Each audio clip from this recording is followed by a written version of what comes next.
예수님이 잡히셨습니다.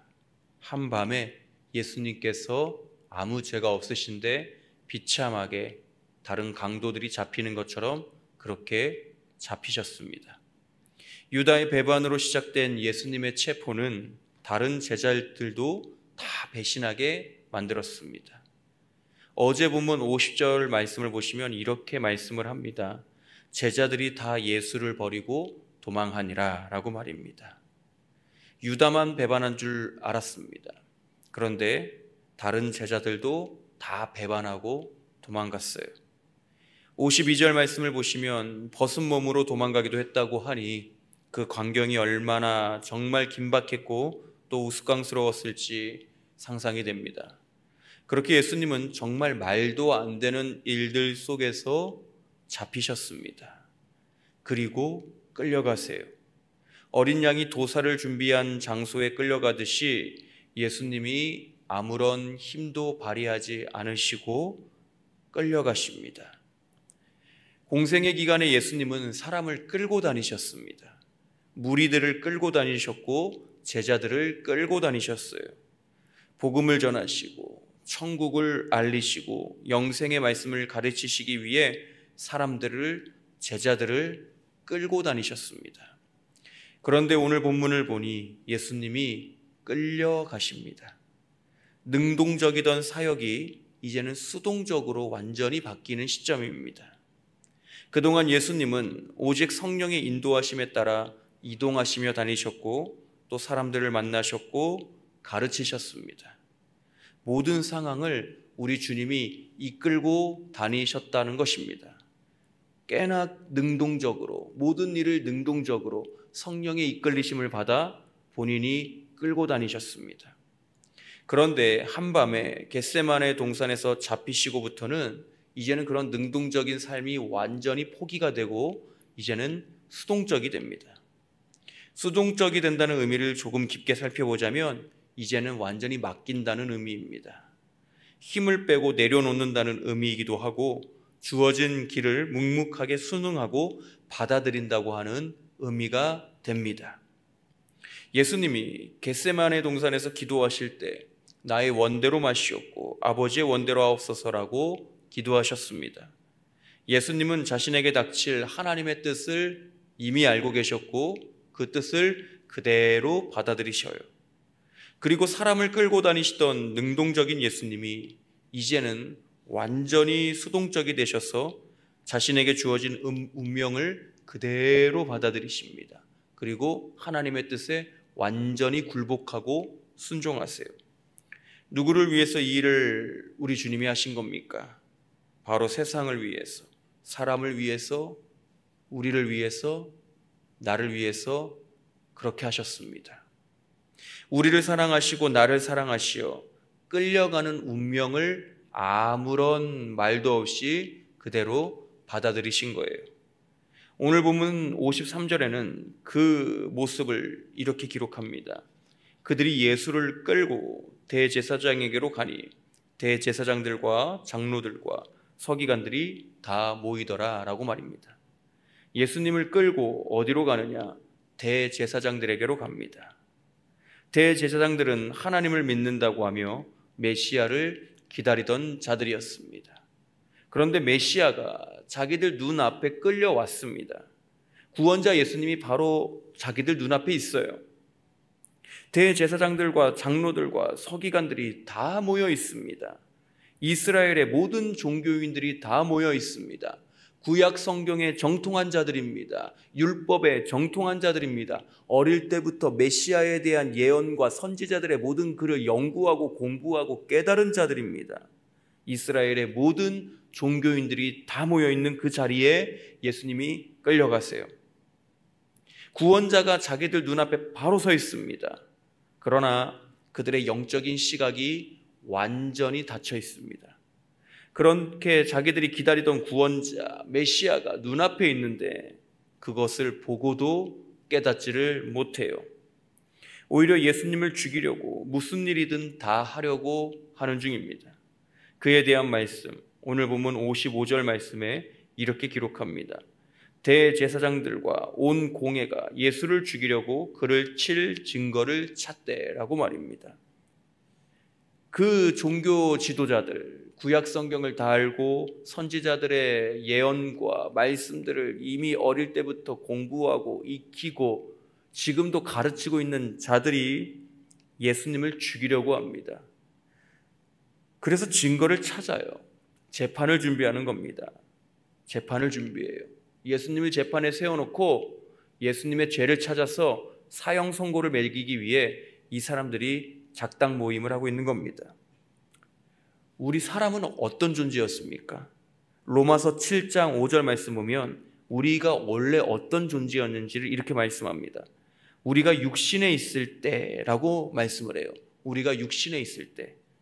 그러니까 육신을 위해서 살고 육신에 갇혀서 살다가 멸망할 존재가 우리의 원래 존재였다는 겁니다. 우리가 육신에 있을 때에는 율법으로 말미암는 죄의 정욕이 우리 지체 중에 역사하여 우리로 사망을 위하여 열매를 맺게 했다라고 로마서 7장 5절에서는 말씀을 해요. 육신을 위해서 살다 보니 육신이 만족을 이루는 것이 무엇이냐? 율법을 하나하나 이루는 그런 지키는 만족감에서 살았다는 거예요. 하나님을 위해서 내가 뭔가 행동을 할 때, 하나님을 위해서 내가 무슨 말을 할 때, 어떠한 종교적인 행위를 할 때 하나님이 만족하겠지, 좋아하시겠지라고 하는 육체의 스스로의 뿌듯함을 가지고 살았다는 겁니다.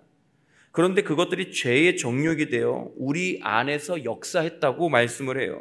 그러면서 그 결과 우리가 육신에 있을 때 맺을 수 있는 열매는 오직 한 가지, 사망을 위한 열매만 맺었다라고 사도 바울이 이야기를 합니다. 우리는 육신을 쫓아서 사는 존재였습니다. 죄의 정욕을 품고 사는 존재였고 사망을 위하여 열매 맺는 존재였어요. 죄의 삭은 사망인데 죄를 처리하지 못해 사망할 수밖에 없는 존재였습니다. 재판을 받게 되면 유죄 판정을 무조건 받을 수밖에 없는 쇳덩어리인 존재가 우리였다는 겁니다.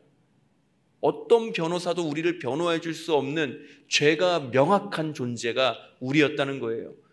우리 육신의 정욕으로 인하여, 우리 육신에 갇혀 있는 그 죄로 인하여, 처리되지 않은 죄로 인하여 우린 재판장 위에 서면 무조건 사형 판결을 받는 존재였다는 겁니다.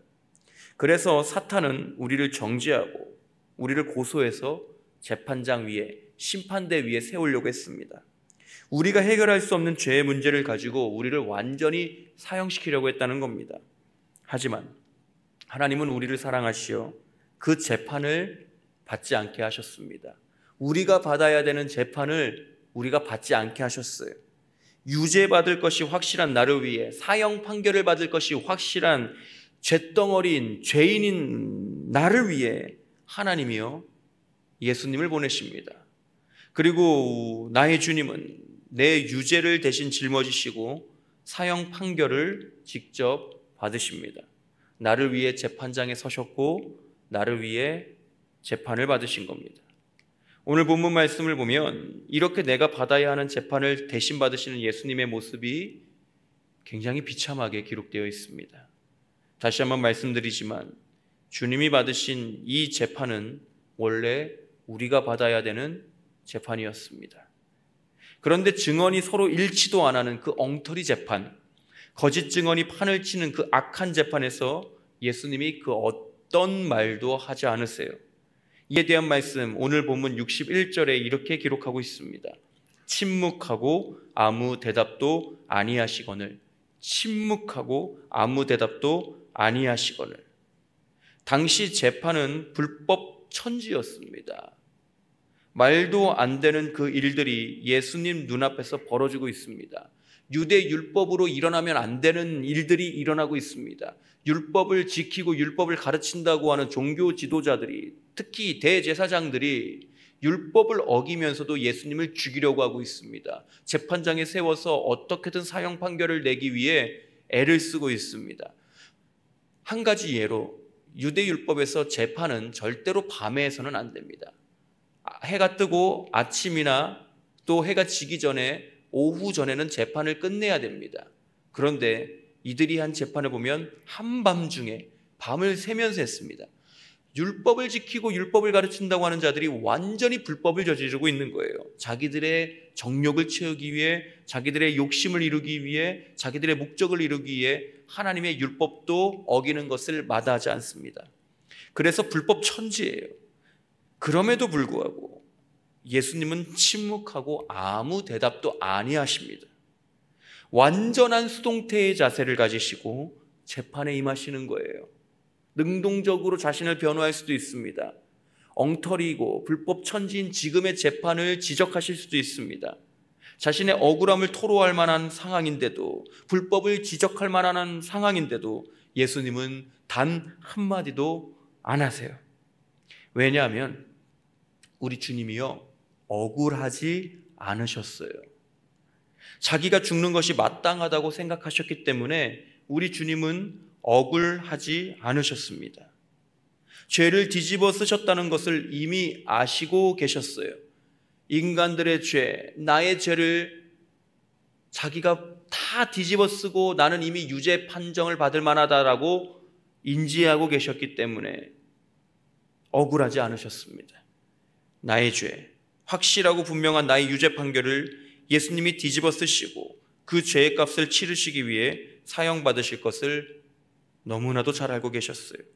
아무 죄가 없으신 그분이 죄덩어리인 나를 위해, 나의 죄를 처리해 주시기 위해 그렇게 모진 고통과 모욕과 자존심이 구겨지는 그 일들을 당하시면서, 그 말들을 들으시면서 끝끝내 참으십니다.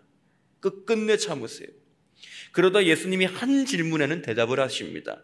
그 질문은 네가 하나님의 아들이냐라고 하는 질문이었습니다.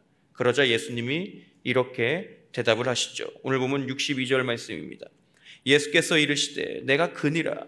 인자가 걷는 자의 우편에 앉은 것과 하늘 구름을 타고 오는 것을 너희가 보리라 하시니라고 말씀합니다. 예수님이 지금 말씀하시는 것을 자세히 보시면 죄를 처리하신 후의 일을 말씀하십니다.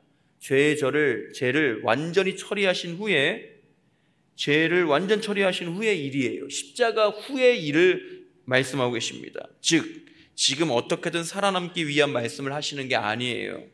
예수님은 이미 죄를 껴안고 우리 대신 죽으신 이후를 말씀하시는 겁니다. 그 이유에 대한 이야기를 물어보는 것은, 그에 대한 대답은 내가 하겠으나 지금 십자가를 져야 되는 그 일에 대해서는 내가 한마디도 대답하지 않겠다. 왜냐? 나는 죄인이다. 억울하지 않다. 내가 사랑하는 사람들의 죄를 이미 나는 짊어지고 있기 때문에 나는 억울하지 않다. 그러나 그 십자가 후의 일들은 내가 말할 수 있다라고 의미하는 겁니다. 즉 예수님은 이미 지금 이 재판장에서 재판을 시작할 때부터 십자가에 못 박히셨고 이미 죽으셨습니다. 이미 그 일은 예수님께 있어서 끝난 일이었던 거예요. 십자가에 못 박혀 죽는 것, 죄의 모든 짐을 짊어지시고 대신해서 속량의 은혜를 십자가에서 베푸시는 것, 그것은 예수님께 있어서 이미 끝난 사건이었다는 겁니다. 재판장에서요. 그리고 그 이후 부활하시고 승천하셨다가 다시 재림하실 그 일들까지 생각하고 계시고 또 지금 재판장에서 그것을 말씀하고 계십니다. 예수님은 나를 위해 기도하셨고 또 잡히시고 재판받으셨습니다. 이 일들을 피하실 수 있는 능력이 분명히 있으시지만 그렇지 않으세요. 하나님의 뜻을 묵묵하게 받아들이고 놀라운 미래의 일들을 말씀해 주실 뿐입니다. 이런 메시아, 구원자 예수님을 오늘 보면 64절과 65절을 보니 사람들이 정죄하고 침뱉고 주먹으로 온몸을 때리고 손바닥으로 따귀를 때렸습니다. 이 비참한 일을 예수님이 당하실 필요가 전혀 없으세요. 내가 당해야 되는 일들이었습니다. 재판장에서. 너 어떻게 그렇게 못될 수 있어? 라고 하며 따귀를 맞아야 되는 존재가 우리였습니다. 너 어떻게 말이 그렇게 행동하고 달라 이중적이야? 너 어떻게 비열해? 너 어떻게 그렇게 생각이 더러울 수 있어? 네 입술이 그렇게 부정할 수 있어? 네가 하는 행동마다 어떻게 이기적이야? 자기중심적이야? 네 이익을 위해서 남의 손해를 보는 것은 어떻게 그렇게 아무렇지 않게 대할 수 있어? 재판장에 우리는 세워져서 우리의 그 못난 모습과 죄된 모습을 완전히 낱낱이 심판받아야 되는 존재였다는 거예요. 우리가요. 그런데 내가 당해야 되는 일들, 내가 잡혀야 됐고, 내가 재판받아야 됐고, 내가 정죄당하고, 내가 모욕당하고, 내가 고통스러워야 했던 그 일들을 우리 주님이 다 하셨습니다. 나를 위해서, 나를 사랑하셔서 그 일들을 다 행하셨어요. 이 놀라운 은혜를 깨달은 바울 사도가요, 갈라디아서에서 이렇게 고백을 하죠. 갈라디아서 2장 20절, 이번 새벽기도회의 고난주간 새벽기도회의 주제 말씀입니다.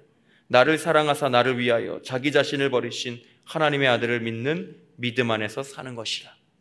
우린 진노 아래 있던 존재였습니다. 사망할 수밖에 없는 존재였습니다. 그러나 예수님이 나를 사랑하시어 속량의 은혜를 베푸셨어요. 내가 받아야 하는 무시무시한 재판, 엉망진창의 재판을 우리 주님이 대신 받으셨습니다. 그리고 우리를 진노 아래가 아닌 은혜 아래 있게 하셨어요. 놀랍고 위대한 주님의 은혜를 받은 우리가 할 수 있는 일, 그 주님을 기억하고 찬양하며 감사하는 일뿐입니다. 이 시간 기도하실 때 나를 사랑하시어 나를 위해 재판을 대신 받으신 예수님을 깊이 묵상하며 감사 기도 드리시는 우리 모든 성도님들 되시기를 주님의 이름으로 축복합니다. 또한 하루의 삶을 살아갈 때, 그리고 이번 고난주간 남은 기간을 살아가실 때 나 같은 존재를 위해 아무 말 없이 그 모든 비참하고도 모욕적인 일들을 당하신 우리 예수님을 더 잘 믿고 더 많이 진실하게 사랑할 수 있는 우리 사랑하는 수정동교회 성도님들 되시기를 주님의 이름으로 다시 한번 간절히 축복합니다.